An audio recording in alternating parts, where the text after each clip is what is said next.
जनगण मन अधिनायक जय हे भारत भाग्य विधाता। पंजाब सिंध गुजरात मराठा द्राविड उत्कल बंगा। विंध्य हिमाचल यमुना गंगा उच्चल जलधि तरंगा।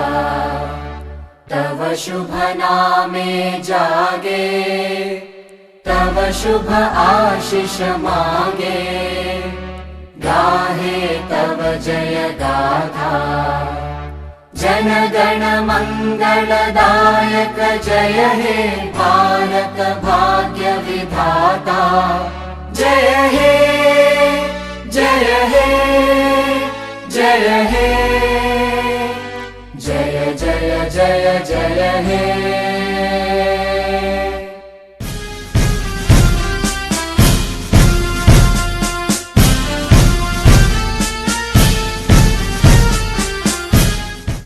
The various states of this great nation.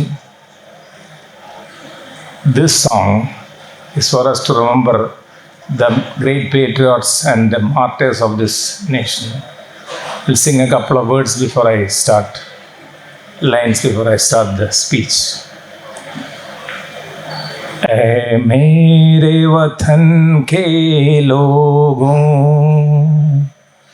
ऐ मेरे वतन के लोगों, जरा आँख में भर लो पानी।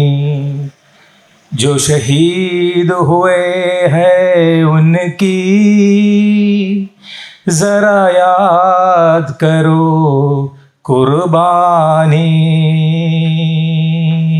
जय हिंद जय हिंद जय Hind.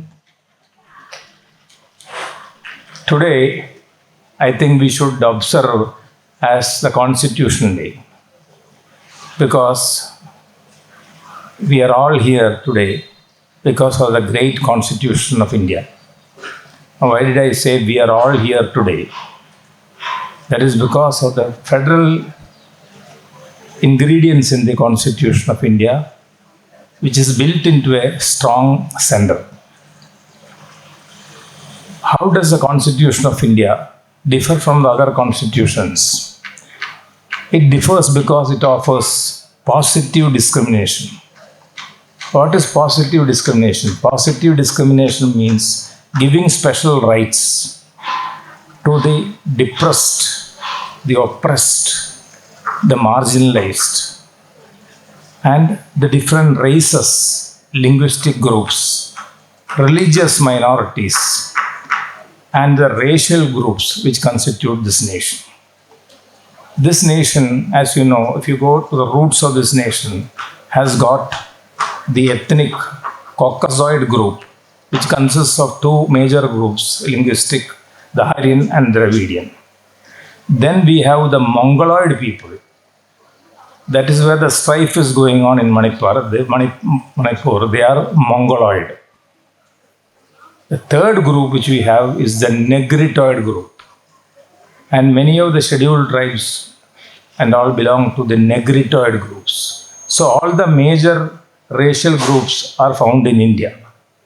This is unlike what we see in in other countries. If you go to the European countries, you will see only one varna, only one color, that is a white color. Now if you look at this audience here, you will see people who are very fair, who are very dark, who are brown, people who are of high stature, a low stature, low height, people of various, facial features which represent the various racial groups in the world. So this means this is a microcosm of the world itself. There is no group in the world which is not represented in India. Now I would request you to go to China, you will see only one group of people. You don't see different groups of people. So all these people have been accommodated. I will give you an example. The religious groups. In the world, there are 54 or 56 Muslim nations. There are nearly 100 Christian nations. But we have only one nation for all the groups of people put together. That is what we call unity in diversity. So we have got unity in diversity. Now what do you mean by positive discrimination? Now we'll start off with each group. First we have the most marginalized group in India. Actually that group belongs to different racial setups, including the Negritoid group and the Mongoloid group which I told you before. They are called the scheduled tribes. The scheduled tribes are protected in the Constitution of India. If you look at Article 371, 372, 373 like that, you will find to protect the cultural background of the Nagas. At that time the name was Naga. That includes also Manipur, Meghalaya, Mizoram, all these things. Those states were not there at that time. That is why only the name Naga is given. So to protect them, so what has the government done? The positive discrimination is done to protect their languages, to protect their culture, and to give them reservation in our institutions, including all India institutions. So that is the first group. Second group is the depressed classes or the Mlechas, who are now known by the name as Dalits or scheduled castes. In every state of India, there is a reservation for them. I am very happy to note that we have reserved, even though it is a private institution and a minority institution. In our college, we have got reservation for Dalits. And yesterday I was informed from the dental college that in 70 seats here, 26 Dalit students have joined. In previous year, 32 out of 100 were Dalit students. So even they are surpassing the reservation number also, because in the general merit also they are preferring to join MES. So that is one level of protection. So for the scheduled caste, we have got reservation in the institutions, we have got reservation in jobs, and we have got reservation in political assemblies and Lok Sabha. Whether it is correct, that methodology is correct or not is a different matter. I am not going to debate that issue. Now we come to the third group. The third group consists of minorities. Whenever we speak about minority, we have this wrong impression that it is a religious minority. No. There are two types of the other minorities also, like the ethnic minorities. So who are the ethnic minorities? In Kerala, in Kasaragod district, the Kannadigas constitute the ethnic minority. In Palakkad and Kanyakumari district, in the Kanyakumari area, the Tamils constitute the ethnic groups. So there is protection for the ethnic groups. What is the protection given? They are allowed to start their own institutions, administer them, and give admission to their students. That is the protection given by the Constitution. The CSI Medical College is an example where they are allowed to admit Tamil students, even though we are not allowed. So that is why a Tamilian can go to Uttar Pradesh and he can open an institution. That is meant to preserve the Tamil culture and vice versa. So there is a protection that.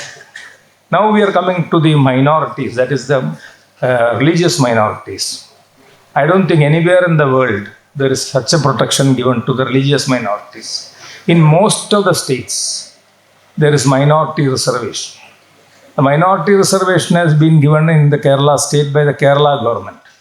But after the implementation of the Mandal Commission report, we have got minority reservation all over India. Of course, it is a part of the backward classes reservation.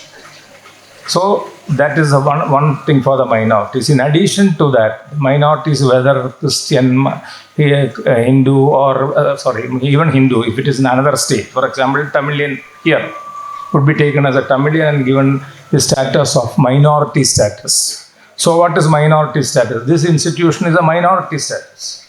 It has got 2 or 3 facets. Number one, it is a minority status. Second, there is a reservation for the backward classes. Then there is a reservation for the scheduled caste. Third, there is a reservation for the minority community. So all these things are encompassed. So the minorities have got the right to start their educational institutions, set up educational institutions, run them, and admit their students. The Supreme Court has only said that the admission should be purely on the basis of merit, with the fees being regulated by a fee regulatory committee, and admission should be done by the Commissioner of Entrance Exam. That is what we have accepted. We are not against it. The third thing, as far as the minorities are concerned in India, is that, not the minorities, anybody in India you can be whatever you want. India is not a secular state.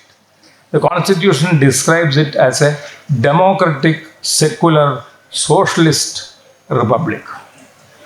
So democratic. We have elections every 5 years. Socialist. Now I have got my own doubts about whether any socialism is left in the Socialist Republic of India, but still we call it socialist and secular. So that means any person can profess and propagate his religion. So Dr. Bhimrao Ambedkar himself had converted himself to the Buddhist religion. Dr. Rajashekar Reddy is a Christian chief minister.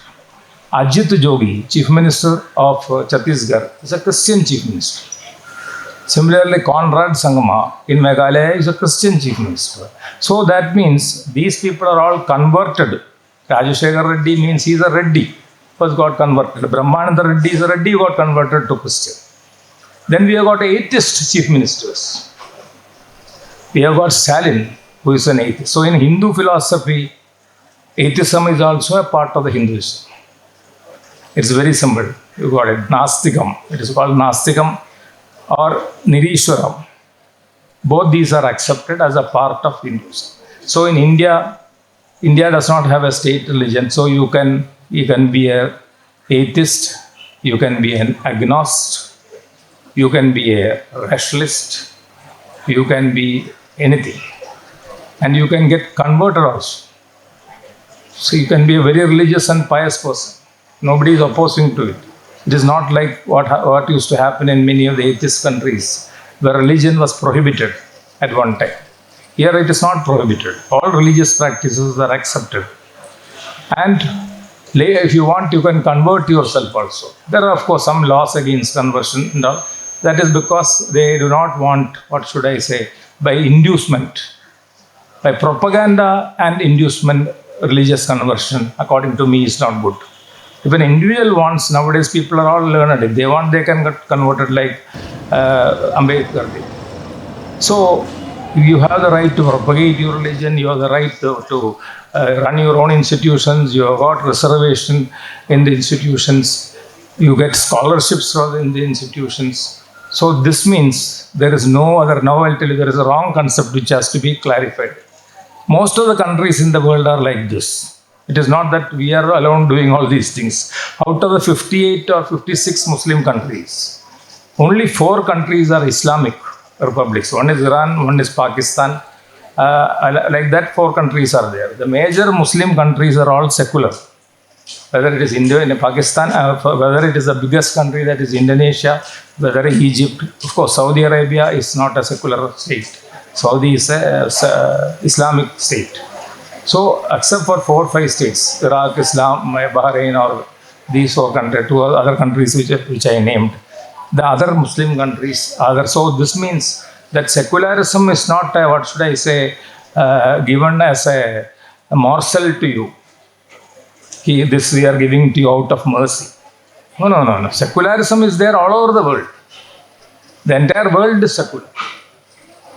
That is why we find so many Indians working and having employment and having citizenship in America, in Canada, in Britain. So those countries are secular. You would see that they are practicing their religion over here. Similarly, you will find Hindu temples being set up in UAE, set up in Bahrain, and so many places and all. So the world is becoming one. But there is no use in the world alone becoming one, or the constitution being good. Your mindset also should be according to the times. So your mindset should not be very narrow, myopic mindset, which thinks only about oneself or one's own community or one's own religion or one's own ethnic group. We should get over all these things. That's all I have to say today as a A message to all our teachers, students, friends, staff, etc. Thank you very much. Jai Hind.